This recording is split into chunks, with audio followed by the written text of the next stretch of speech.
vigils and political deadlock in Venezuela, aid is now the critical next battle. The opposition leader has set a deadline to allow food and medicines into the country. President Maduro told the BBC yesterday no one was hungry in Venezuela, and talk of a humanitarian crisis was just a pretext for the US to intervene.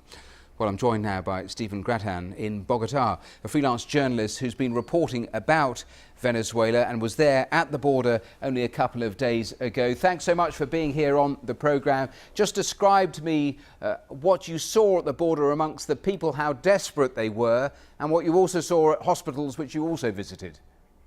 Hi, Matthew. I was there most of last week. Us journalists were invited to an event by the US Embassy when the aid had arrived to the border town of Cúcuta, which is the main border town between Venezuela and Colombia.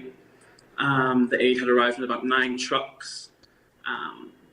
They were carrying things like lentils, flour, rice, all the basic things that these Venezuelans can't get in their own country at the minute because of what's happening there. Also hygiene items like toothbrushes and toothpaste. As you mentioned, I also visited a hospital in Cúcuta's main hospital.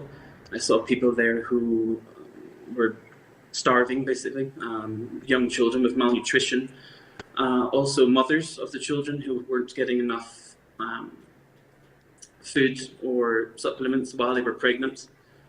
And how much food has been stockpiled there at the border? It's not got in, but how much is there that could alleviate all the things that you've just described? Yeah, well, they told us that they were making up bags for families that were going to last for a family of 5 for a week. I'm not sure exactly how much there is, but I know that they told us it was only a temporary amount of food, but hopefully they'll be able to start sending more and more.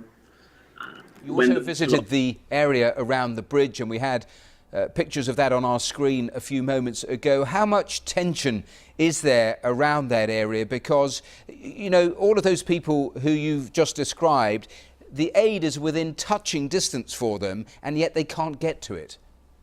Exactly, Matthew. Yeah, I spoke to many Venezuelan migrant protesters who were there. They were standing with placards outside the bridge, the Tienditas bridge, which is the main bridge I spoke about. They were out. There's a lot of outrage, yeah. And also we're seeing now the army have arrived to the bridge. The Venezuelan army have arrived to the bridge. So yeah, things are getting a bit tense. And that is likely to increase with this deadline that the opposition leader has set in terms of getting the food over that bridge by the 23rd. A final question, because President Maduro's deputy claimed on television that the aid is poisoned. Does that underline that actual aid, food, medicines has become a huge propaganda weapon in this power struggle that we now see Venezuela locked into?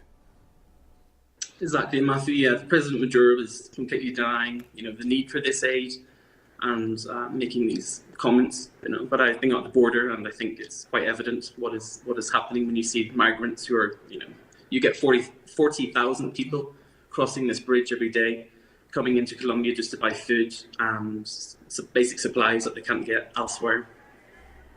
Well, Steven Grattan, thanks very much. You're there now back in Bogotá. Thank you very much for joining us on the program.